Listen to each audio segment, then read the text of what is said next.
Diesel मिलता है, petrol 30-32 रुपए में मिलता है, उसको आप 90 से 100 रुपया बेच रहे हो। आपके बाप का राज है क्या कि लूटोगे, खाओगे, खुद 15-15 लाख के सूट पहनोगे और वो किसान है उसके तन पे कपड़ा नहीं है, मजदूर के तन पे कपड़ा नहीं है, आप घूम रहे हो वहां 36 तरह के व्यंजन खा रहे हो, वो सूखी रोटी खा रहा है। और किसान ने अगर पिज्जा खा लिया तो उसको सोशल मीडिया पे चलाते हो, पिज्जा क्यों खा लिया? क्योंकि भाई आपको ही अधिकार है पिज्जा खाने का, आपको ही अधिकार है कूलर में सोने का, आपको ही अधिकार है एसी में रहने का, आपको ही अधिकार है पैंट शर्ट पहनने का। आपके बाप दादा ही लेके आए थे क्या प्रॉपर्टी? आपके तो मैं चाय बेचने वाला था।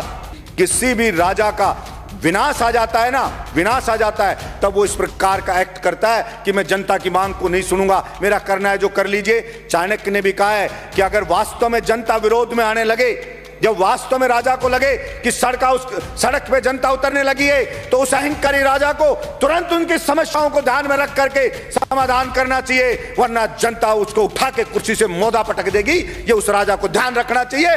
मैं कहना चाहता हूं मेरे इस सदन से कि नरेंद्र मोदी जी को भी यह अहंकार नहीं रखना चाहिए। ये जनता उठा के ऐसा पटक देगी कि वो कल्पना भी नहीं कर सकते। और वही लोग जो आज मोदी मोदी कर रहे हैं, जो आज जयकारे लगा रहे हैं, वही उनको गाली देते हुए नजर आएंगे कि इस मोदी के कारण हम बर्बाद हो गए, सब कुछ लुट गए, जनता की गालियां खा रहे हैं। वो सब के सब कहना पड़ेगा।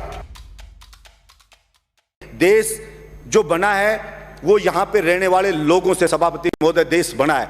अगर वहां के लोग खुश नहीं है, अगर वहां के लोग संतुष्ट नहीं है, तो वो देश कैसे खुशहाल हो सकता है? सिर्फ झूठे नारे लगाने से, झूठी बातें करने से कोई देश खुश नहीं हो जाता। सभापति महोदय, किसान पढ़े, अलग अलग बॉर्डर पे पड़े, 2 मिनट में कर रहा हूं सभापति महोदय, अलग अलग बॉर्डर पे पड़े, बच्चे उनके बैठे हैं, महिलाएं वहां पे बैठी हैं, विनती कर रहे हैं बेचारे कि साहब ये 3 जो बिल लाई है केंद्र सरकार, इससे हम बर्बाद हो जाएंगे, हमारी मंडियां बर्बाद हो जाएगी। प्रधानमंत्री जी इन तीनों बिल को वापस ले लो। और प्रधानमंत्री जी को इतना अहंकार हो गया है कि मैंने जो बिल ले आया, भला उसका विरोध किसी ने क्यों कर दिया? उस अहंकार में वहां कीलें लगा दी जाती हैं, वहां पे ऐसे ऐसे बैरिकेड बना दिए जाते हैं, वहां पे ऐसे लगा जैसे पाकिस्तान की कोई सेना अटैक करने आने वाली हो, उससे ज्यादा वहां पे सुरक्षा के इंतजाम करे जा रहे हैं। सभापति महोदय, मैं ये कहना चाहता हूं, विनाश काले विपरीत बुद्धि।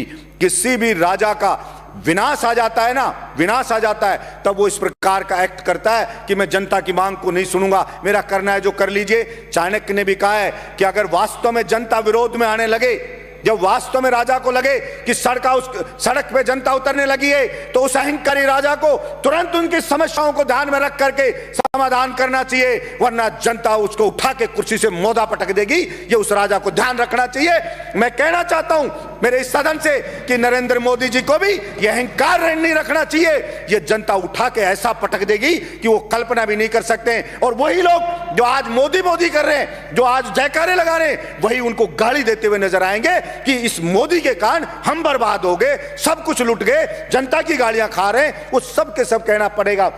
सभापति महोदय, भाड़े के टट्टू रख रखे हैं, सोशल मीडिया पे रख रखे हैं, वो मोदी मोदी करते हैं, वो उसकी बढ़ाई करते हैं, वो बढ़ाई करते हैं। और मैं कहता हूं ऐसे ही चाटुकार, और कुछ चाटुकार होते हैं, वही उसको मरवाते हैं, वही उसको बर्बाद करवाते हैं। और यही हश्र आप देखना सभापति महोदय, ये केंद्र सरकार का होने वाला है। इसलिए मैं तो मांग करता हूं यहां से कि नरेंद्र मोदी को हाथ जोड़ करके और सर झुका करके और माफी मांगनी चाहिए देश के किसानों से कि मुझसे गलती हो गई, मेरी मति भ्रष्ट हो गई थी, मेरी बुद्धि भ्रष्ट हो गई थी, इसलिए मैं अहंकार में आ गया था और मैं माफी मांगता हूं। मैं इन बिलों को वापस लेता हूं और एमएसपी पे पूरी फसलों को खरीदे। और जो डीजल पेट्रोल पे टैक्स लगा रखा है दुनिया भर का, सभापति महोदय, जो डीजल मिलता है, पेट्रोल 30-32 रुपए में मिलता है, उसको आप 90 से 100 रुपया बेच रहे हो। आपके बाप का राज है क्या कि लूटोगे, खाओगे, खुद 15-15 लाख के सूट पहनोगे और वो किसान है उसके तन पे कपड़ा नहीं है, मजदूर के तन पे कपड़ा नहीं है, आप घूम रहे हो वहां 36 तरह के व्यंजन खा रहे हो, वो सूखी रोटी खा रहा है। और किसान ने अगर पिज्जा खा लिया तो उसको सोशल मीडिया पे चलाते हो, पिज्जा क्यों खा लिया? क्योंकि भाई आपको ही अधिकार है पिज्जा खाने का, आपको ही अधिकार है कूलर में सोने का, आपको ही अधिकार है एसी में रहने का, आपको ही अधिकार है पैंट शर्ट पहनने का। आपके बाप दादा ही लेके आए थे क्या प्रॉपर्टी? आपके तो मैं चाय बेचने वाला था। मैं पूछना चाहता हूं नरेंद्र मोदी जी, कितने चाय बेचने वाले 15-15 लाख का सूट पहनते हैं? और वो किसान है, वो कल भी फटी धोती में था, आज भी फटी धोती में था। फिर कहां से आप जनता के तेजी हो गए? आपने मूर्ख बनाया, भावनाओं को भड़काया जनता की को, और आप जनता को भड़का के वहां बैठ गए। और इस बात का पाप लगेगा। और आपको मैं तो कहता हूं कि देखना, इसी जिंदगी में रहते रहते आपको सजा भुगत के जानी पड़ेगी। ये मैं आपके बीच में कहना चाहता हूं। धन्यवाद सभापति महोदय।